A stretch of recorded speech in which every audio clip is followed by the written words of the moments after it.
আমাদের প্রধানমন্ত্রী নরেন্দ্র মোদী, মাননীয় নরেন্দ্র মোদীজি, উনি দ্বিতীয়বারের জন্য প্রধানমন্ত্রীর জন্য শপথ গ্রহণ করেছিলেন। এই দিনটি আমাদের কাছে খুবই গুরুত্বপূর্ণ, কিন্তু তারপরেও আপনারা সবাই জানেন, রাজ্যের মানুষ জানেন,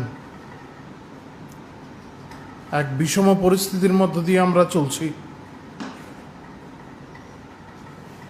স্বাভাবিকভাবেই এই সময়কালে ইতিপূর্বে যে ধরনের অনুষ্ঠানগুলি হতো সরকারের বর্ষপূর্তিতে, সেই ধরনের কোনো অনুষ্ঠানই হচ্ছে না। আমাদের কার্যকর্তারা বিভিন্ন সেবামূলক কাজে যুক্ত রয়েছেন।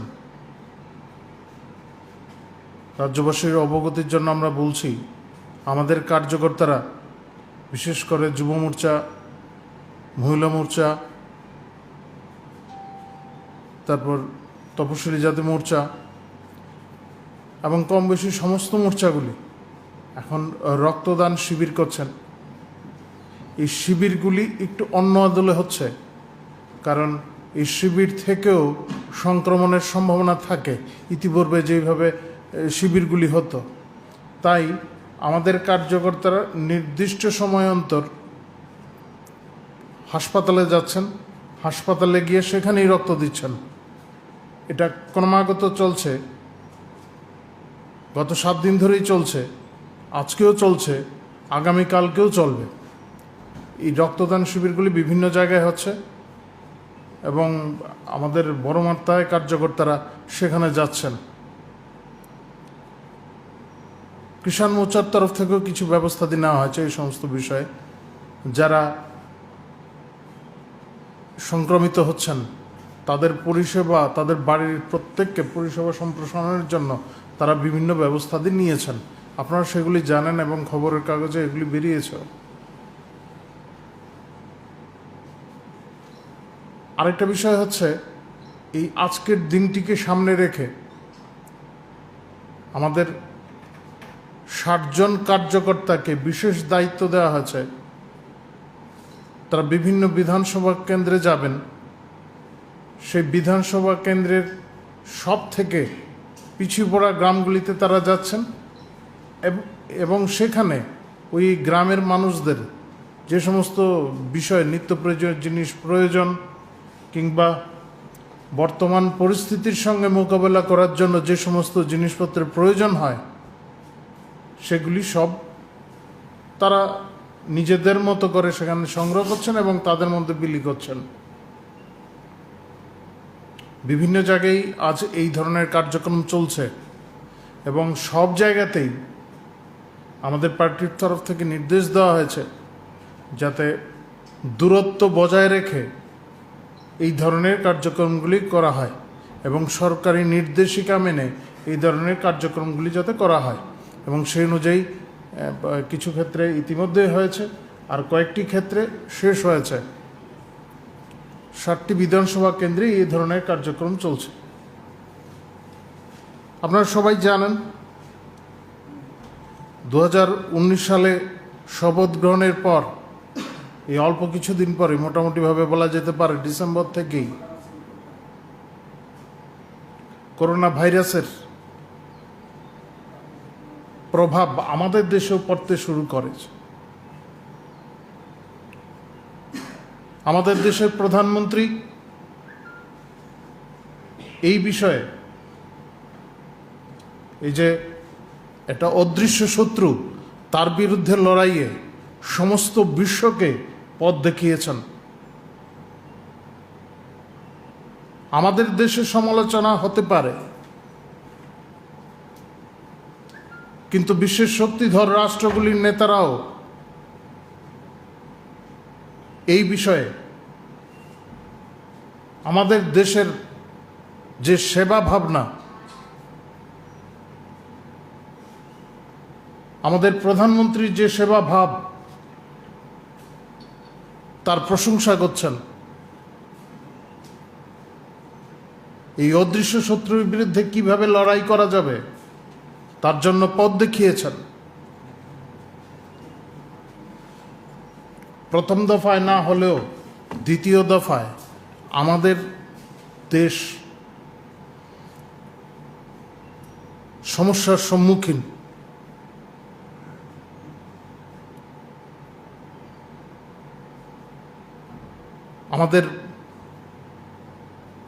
আমাদের অনেক পরিচিত লোকই এই করোনা ভাইরাসের কারণে গত হয়েছেন,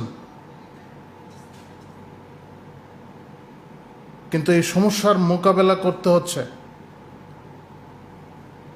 আমাদের প্রধানমন্ত্রী সামনে দাঁড়িয়ে এই সমস্যার মোকাবেলা করছেন। অনেক দেশেই এই ধরনের পরিস্থিতি তৈরি হয়েছে, কিন্তু কোনো রাষ্ট্রপ্রধান,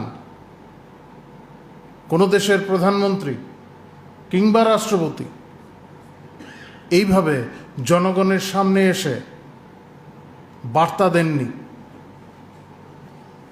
আপনারা সবাই জানেন, বহুবার তিনি এসেছেন, বিভিন্ন সিদ্ধান্ত নিয়েছেন। আমাদের রাজ্য, আমাদের মাননীয় মুখ্যমন্ত্রী বিপ্লব কুমার দেব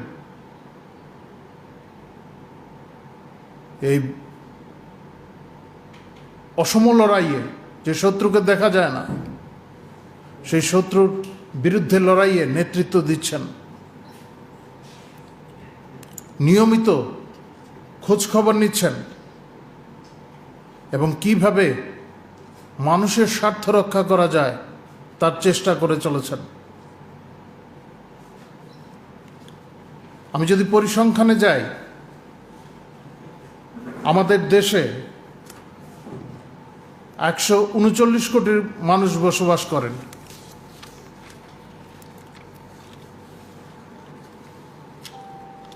যখন থেকে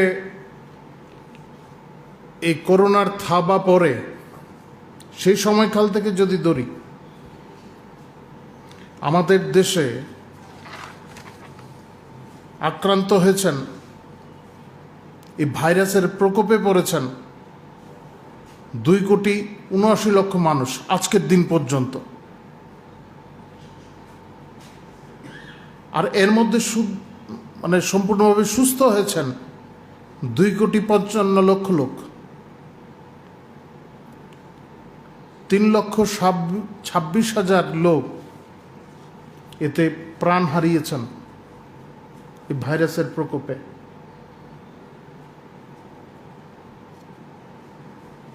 আমি নতুন করে আর বলতে চাইছি না যে এই ভাইরাস কোথা থেকে এসছে, কিভাবে এসছে, সেগুলি নিয়ে অনেক বিশ্লেষণ হয়েছে, অনেক বিশেষজ্ঞরা এ বিষয়ে মত রেখেছেন। তবে ইউরোপ এবং দক্ষিণ আমেরিকার, উত্তর আমেরিকার যে 87টি দেশ রয়েছে, সেখানে 134 কোটি লোক বসবাস করেন। 87টি দেশের 134 কোটি লোক, সেখানে করোনায় আক্রান্ত হয়েছেন 9 কোটির বেশি, প্রায় 10 কোটি লোক। মৃত্যু হয়েছে 20 লক্ষ লোকের।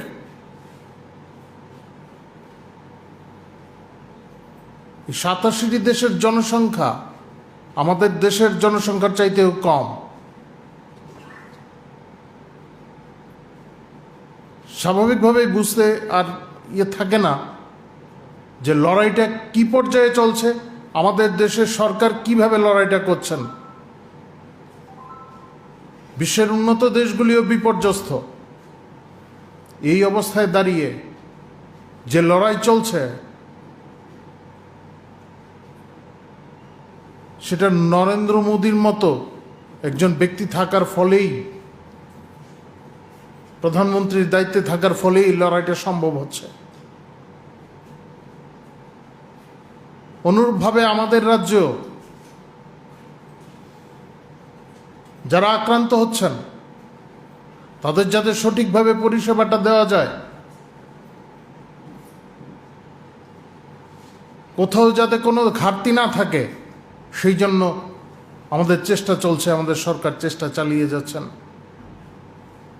যদিও এই সময়কালের মধ্যে 50,000-এর বেশি লোক আক্রান্ত হয়েছেন,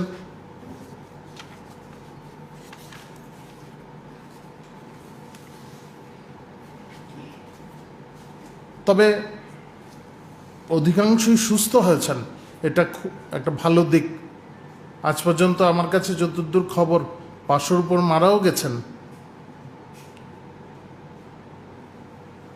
আমরা চাই না একজন লোকও মারা যাক, কিন্তু তারপরেও আমরা বলবো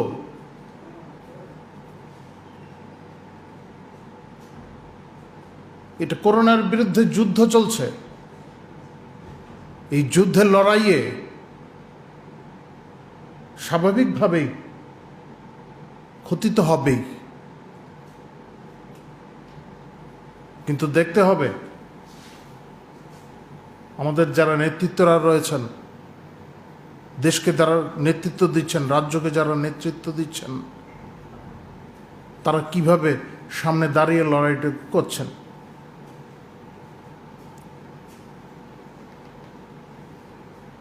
আরেকটি বিষয়,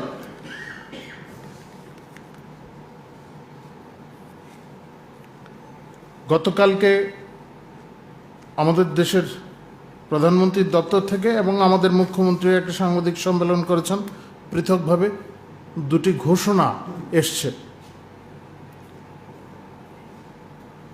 কেন্দ্রীয় সরকার, আপনারা সবাই জানেন যে ঘোষণাগুলি হয়েছে,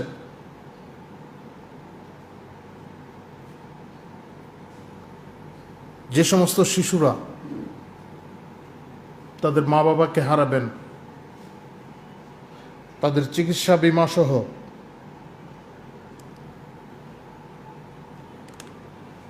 18 বছর বয়স পর্যন্ত বছরে 5 লক্ষ টাকার বীমা ঘোষণা করেছেন, স্বাস্থ্য বীমা। তারপর তাদের উচ্চশিক্ষার জন্য, পরবর্তী সময় উচ্চশিক্ষার জন্য তাদের যাতে সহজভাবে ঋণ পেতে পারেন, শিক্ষা ঋণ, সেই সমস্ত বিষয়।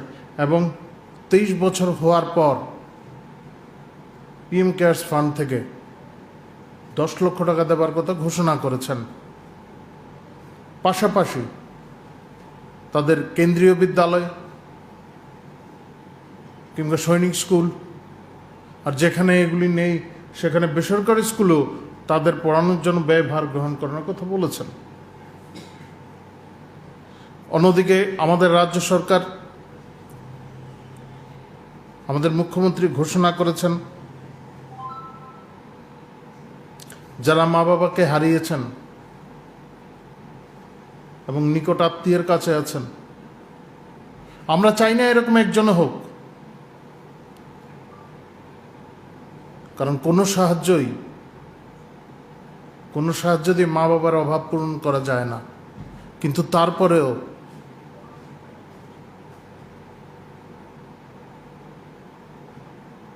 এই অদৃশ্য শত্রুর বিরুদ্ধে লড়াই করতে গিয়ে যারা প্রাণ দিচ্ছেন, মা বাবাকে হারালে 3,500 টাকা করে দেওয়া হবে প্রতি মাস।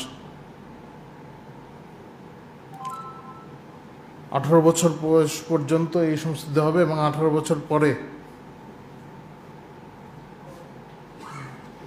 তারা যখন তাদের নিজেরা সংসার করতে যাবেন তখন তাদের 50,000 টাকা করে দেওয়ার কথা ঘোষণা করা হয়েছে। তাদের শিক্ষার দায়িত্ব নিচ্ছে রাজ্য সরকার। এই সমস্ত সিদ্ধান্তগুলি, প্রত্যেকটা সিদ্ধান্ত হচ্ছে মানবিক দৃষ্টিকোণ থেকে নেওয়া।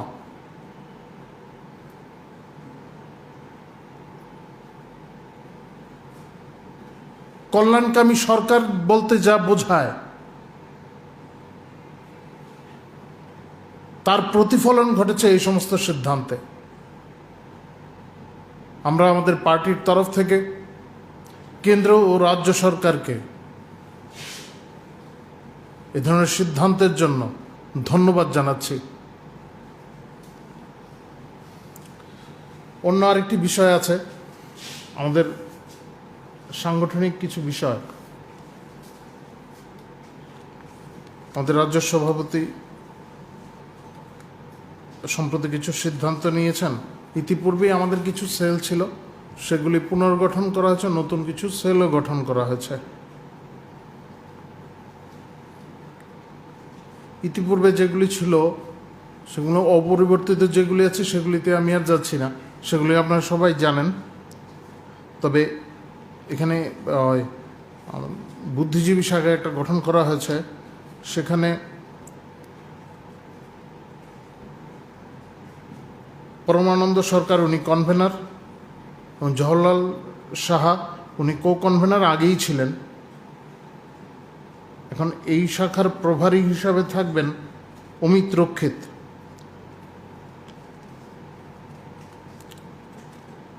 আরেকটা গঠন করা হয়েছে চা বাগান শ্রমিকদের নিয়ে, সেটা আগে আমাদের ছিল, মাঝখানে কিছুদিন এই সেলটা কাজ করছিল না, সেখানেও দুজনকে দায়িত্ব দেওয়া হয়েছে। এগুলি আমরা লিখিতভাবে আপনাদের কাছে পড়ে দিয়ে দেব। একইভাবে আমাদের ক্রীড়ার একটা শাখা গঠন করা হয়েছে, উইভারদের একটা সেল গঠন করা হয়েছে, এবং যারা অবসরপ্রাপ্ত সরকারি কর্মচারী তাদের নিয়ে একটা সেল গঠন করা হয়েছে।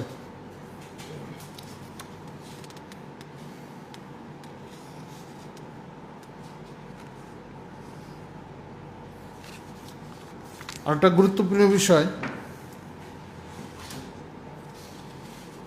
এখন থেকে সাংবাদিকদের সঙ্গে সে সম্পর্ক রাখার বিষয়টি আমাদের থাকে, মিডিয়া কোঅর্ডিনেটরের যে দায়িত্ব, সেটার দায়িত্বে থাকবেন এখন থেকে আমাদের অ্যাডভোকেট সুনীত সরকার। উনি আপনাদের সঙ্গে সম্পর্ক রক্ষা করে চলবেন। ইতিমধ্যেই আরও নতুন কিছু কিছু ডিপার্টমেন্টের দায়িত্ব ঘোষণা করা হয়েছে, সেগুলি আপনাদের আমি পরে জানিয়ে দেব, লিখিত আকারে আপনাদের কাছে পৌঁছে যাবে। এছাড়া আপনাদের যদি কোনো জিজ্ঞাসা থাকে আপনারা আমাকে জিজ্ঞাসা করতে পারেন।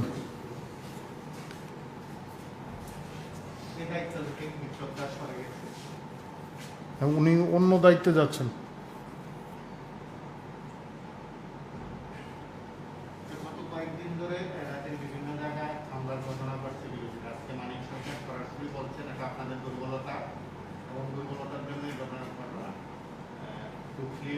যিনি পার্টির মহকুমা কমিটির সম্পাদক বা ডিওএফএস সম্পাদক, ওনার বাড়িতে ঘটনা হয়েছে কিছুক্ষণ আগে, তারা কয়েকটি জায়গায় ঘটনা ঘটেছে।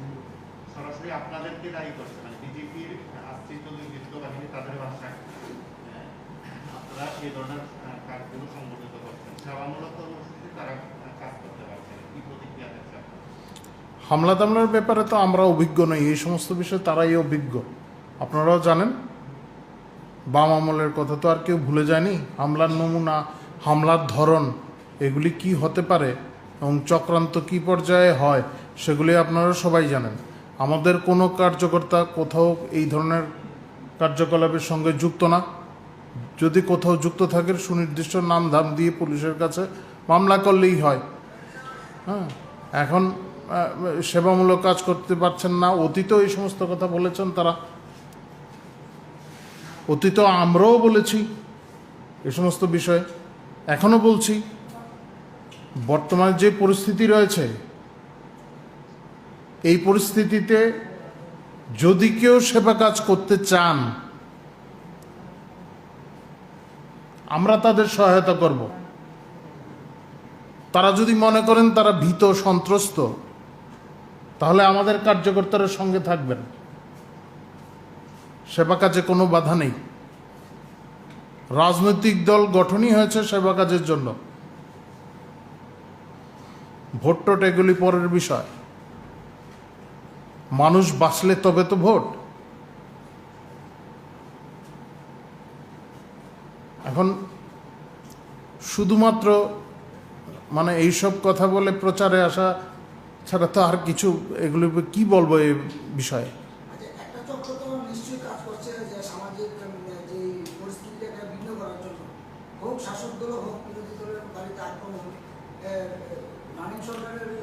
সমাজবিজ্ঞানীরাও বলেন যে ব্যক্তি জীবনেও আসে বিপর্যয়, আসে সামাজিক জীবনে আসে, রাষ্ট্র জীবনেও আসে। এই বিপর্যয়গুলি যখন আসে, বিপর্যয়ের বিরুদ্ধে লড়াই করতে হয়। এই বিপর্যয়ে আসার পর কোনো ব্যক্তি, সমাজ বা রাষ্ট্র তার যে মানসিকতা, সেই মানসিকতার পরিচয় দেয় এবং সেই মানসিকতা অনুযায়ী সে রিয়্যাক্ট করে, সে প্রতিক্রিয়া ব্যক্ত করে। বিভিন্ন ধরনের মানুষ আছে, সুযোগ সন্ধানীরা থাকেন, রাজনৈতিক ক্ষেত্রেও তারা আছেন সুযোগ সন্ধানীরা। আর যারা মনে করেন সমাজ রাষ্ট্র এক বিষম পরিস্থিতির মধ্য দিয়ে চলছে, সেই ক্ষেত্রে আমাদের কিছু দায়িত্ব পালনের রয়েছে, আমাদের কর্তব্য, সেই কর্তব্যবোধ যাদের জাগ্রত হয় তারা সেবা কাজেই নিয়োজিত হবেন।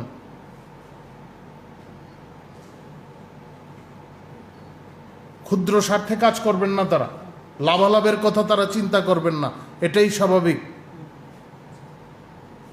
আমি তো আবারও বলছি, যে কোনো রাজনৈতিক দল যদি মনে করেন তারা সেবা কাজ করতে চান, নিশ্চয়ই এগিয়ে আসুন। আমি প্রাক্তন মুখ্যমন্ত্রীর কথা বলছি না, প্রত্যেকের কথা বলছি। সেই দল যদিও চায়, তারাও করতে পারে। যদি মনে করেন তারা যে সেবা কাজ করতে গিয়ে তারা আতঙ্কগ্রস্ত, পুলিশের সাহায্য নিতে পারেন। পুলিশের সাহায্য যদি না নেন, আমাদেরও বলতে পারেন, আমাদের কার্যকর্তারাও সঙ্গে থাকবে অভয় দেওয়ার জন্য আপনাদের। আপনি কি মনে করেন এই যে আক্রমণ সংগঠিত করে সরকারকে বদনাম করার জন্য একটা চক্র কাজ করছে? এখন যেই ঘটনাটার কথা বললেন সে বিষয়ে আমাদের জানা নেই, তবে বামপন্থী রাজনীতিতে এই সমস্ত বিষয় আছেই। দুষ্টচক্রীরা কাজ করে, কয়েকটি ক্ষেত্রেই আমরা ইতিপূর্বেও দেখেছি।